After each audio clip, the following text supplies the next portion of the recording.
Regular है, तो हमें 2 लाख से ज़्यादा पेशेंट्स हम अभी तक देख चुके हैं। मरीज को कितना खर्चा करना पड़ता है? अगर कम है उसके शरीर पे ये सफ़ेद दाग, तो कितना खर्चा उसका हो जाता है और कितने दिन लगते हैं टाइम? जी, खर्चा डिपेंड करता है, 2000 से 2500 रुपये महीना पड़ जाता है, और टाइम जो है पूरा ठीक होने में 2 से 3 साल लग जाते हैं पेशेंट को। बट जो शुरुआती जो इलाज में आराम दिखने लगता है वो पहले 6 महीने में दिखने लगता है।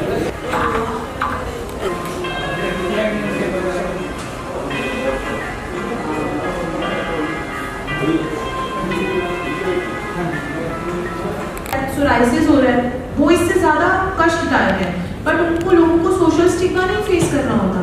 उनकी फैमिली उनके हाथ का यहाँ पे सफ़ेद दाग के हाथ का कोई खाना नहीं खाना चाहता। तो ऐसी स्टोरीज सुनने को मिलती हैं। डिवोर्सेस तो आम ही बात हो गई है, मतलब कितने लोग उस दिन आएंगे, आप आएंगे बच्चों को, आप लोग तो मिलेंगे, आप सुनेंगे उनकी स्टोरीज।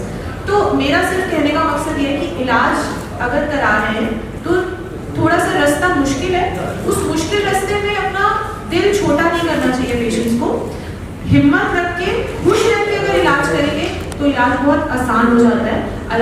इलाज करना और देना डॉक्टर के लिए बहुत इजी हो जाता है, बिकॉज देखिए बीमारी की दवा जो है ना वो रिसर्च है। आयुर्वेद में पहले से बताई गई थी, रिसर्च हो गई है। जो मेडिसिन जो ट्रीटमेंट हम करते हैं, ओनली मेडिसिन आयुर्वेदिक मेडिसिन जो रिसर्च है वो medicine curable and it is manageable, curable both. ये आपने कितने पेशेंट्स को रिकवरी कर दी? मेरे रिकवरी रेट मेरा जो है 80% है। Yes, 80 sir. यस डॉक्टर साहब, एक क्वेश्चन ये है कि आप ये जो आपने ये बताया सुझाव, अगर हम डेटा के हिसाब से चले तो महिलाओं में, बट अगर मैं आज की बात देखूं तो बच्चों में भी बहुत तेजी से बढ़ रहा है। बच्चों में ये मैंने जो सबसे छोटा केस देखा है वो है 2 महीने का बच्चा, उसमें भी सफ़ेद दाग पाया जाता है। तो क्या ये जेनेटिक कहा जा सकता है? बिल्कुल जेनेटिक होता है, और जेनेटिक 8% चांसेस रहते हैं, ज़्यादा नहीं है। क्योंकि इसको भी अगर हम बहुत ज़्यादा जेनेटिक बताते हैं लोगों को तो लोग डरने लगते हैं, बच्चे प्लान नहीं करते हैं, शादियाँ इसीलिए नहीं होती हैं।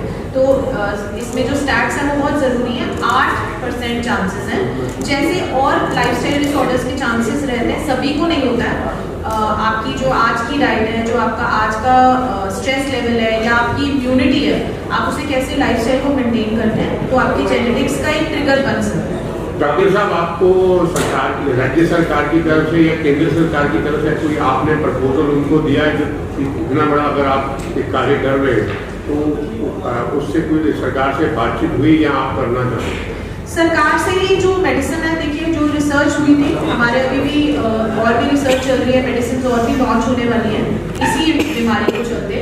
तो अभी तक तो यही सपोर्ट है कि सरकार से जो ट्रांसफर ऑफ टेक्नोलॉजी हुई थी कि मेडिसिन को किस तरह से बनाया गया कि वो पोटेंट, सबसे पोटेंट वे में काम कर सकती है जल्द से जल्द। तो वो सरकार से हमें ये सपोर्ट है। कैसा खास किसी कुछ ऐसा आपके देखने में रिसर्च में कैसे फिर से किस ब्लड ग्रुप में जो है ओके, नहीं मुझे नहीं लगता, मैंने इस तरह से ब्लड ग्रुप के हिसाब से तो इसको नहीं देखा। क्योंकि देखिए मैं हमेशा एक बात बोलती हूँ आयुर्वेदिक वैद्य होने से के नाते कि हमें ब्लड ग्रुप सबको पता होते हैं, बट आयुर्वेद में ना एक प्रकृति एनालिसिस होता है, विच इज आपकी बॉडी टाइप जो है ना सर, वो एक स्पेसिफिक बॉडी टाइप रहती है। हम सबको प्रकृति एनालिसिस, आई थिंक ये तो आज आप सब सीख के ही जाइएगा कि प्रकृति एनालिसिस जरूर कराना चाहिए। बिकॉज हम लोगों का जो आयुर्वेद में चिकित्सा चलती है, या हम जो आपको डाइटरी डूज एंड डोंट्स बताते हैं, वो प्रकृति के अकॉर्डिंग बताते हैं। 3 दोष होते हैं आयुर्वेद के, वात पित्त कफ। हम सभी सारी सृष्टि दोषों से बनी हुई है, हर चीज। तो खाना खा रहे हैं, दिन का टाइम है, आप किस तरह की बीमारी है, हमें दोषों के सारे बैलेंस को जज करते हैं। तो जब हमारा बर्थ होता है, जब हमारा जन्म होता है, उस टाइम पे हमारी प्रकृति डिसाइड हो जाती है। तो आप वात कफज हो सकते हैं, आप वात पित्तज हो सकते हैं, पित्तज वातज हो सकते हैं। उस प्रकृति के अकॉर्डिंग आपको मेडिसिन दी जाती है, उस प्रकृति के अकॉर्डिंग आपका खान पान रहना चाहिए। तो अगर आप मुझसे प्रकृति के अकॉर्डिंग पूछेंगे तो मैं बता सकती हूँ कि दोष किसमें ज़्यादा पाए जाते हैं, बीमारी किसमें ज़्यादा पाई जाती है। ब्लड ग्रुप के अकॉर्डिंग हमने रिसर्च की, बिकॉज हम आयुर्वेद से जी, सफ़ेद दाग को लेकर सबसे बड़ी जो हाँ, मैं डॉक्टर नितिका कोहली एक आयुर्वेदिक वैद्य हूँ और मैं इस बीमारी पे 17 साल से सफ़ेद दाग के पेशेंट्स को 17 साल से डील कर रही हूँ। और सफ़ेद दाग को लेकर एक बहुत कॉमन भ्रांति जो सबसे ज़्यादा मिलती है वो ये है कि ये छुआछूत की बीमारी है, इसको अगर इनके साथ खाएंगे, बैठेंगे, उठेंगे तो ये फैल जाएगी और किसी को भी हो जाएगी। तो ऐसा नहीं है, ये सबसे गलत मुझे लगता है कि मिथ्या है, मिथ है लोगों के दिमाग में। ऐसा नहीं है, ये कम्युनिकेबल बिल्कुल भी नहीं है। और 25 जून को हम वर्ल्ड विटिलिगो डे मना रहे हैं, जिसको ऑल ओवर द वर्ल्ड मनाया जाता है, पूरे विश्व में इसको मनाया जाता है। बट मैं आई थिंक इंडिया में मैं सबसे बड़े लेवल पर जो अभी ये इवेंट हो रहा है, ये ML health care and research centre organise करता है। ये 2nd एडिशन है और इस इवेंट में पेशेंट्स के लिए खाना है, फैशन है, मस्ती है, ऑल फ्री ऑफ कॉस्ट। और रिटर्न में जब वो जाते हैं तो उनको बहुत सी मेडिसिन जो वो यूज़ करते हैं वो फ्री हम डिस्ट्रीब्यूट करते हैं और फ्री कंसल्टेशन कूपन्स देते हैं और साथ ही लकी ड्रॉ निकालते हैं जो कि 1 साल का ट्रीटमेंट फ्री होता है।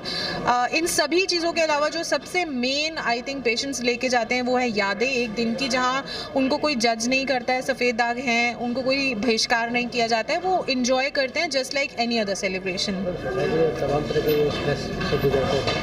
मैरिज के जी, और कोई चाइल्ड उसमें है तो उसको भी दिख रहा है कि स्कूल में दूसरे तो इस पर आप क्या करना चाहेंगे? देखिए ये बहुत दुख की बात है कि ज़्यादातर ये जो प्रॉब्लम है ये हमारी कंट्री में है। ऐसा इसलिए क्योंकि शुरुआत में इसे कोड से जोड़ दिया गया था, इसलिए लोगों में जब तब अवेयरनेस नहीं थी तो इसको लेकर बहुत सी भ्रांतियाँ पैदा हो गई। बट आज कई जगह अवेयरनेस है भी, ऐसा नहीं है कि सभी लोग इसको ऐसा ही फेस करते हैं, बट मैक्सिमम लोगों को ये परेशानी फेस करनी पड़ती है। और इसी के चलते एक वैद्य होने के नाते मैं ये रिस्पॉन्सिबिलिटी समझती हूँ कि ट्रीटमेंट तो कर ही रही हूँ बट साथ साथ अवेयरनेस के लिए भी इस पे काम कर रही हूँ ताकि लोगों तक ये मैसेज पहुँचे कि ये कम्युनिकेबल नहीं है। बिल्कुल भेदभाव तो बिल्कुल भी नहीं करना चाहिए ऐसे पेशेंट्स से।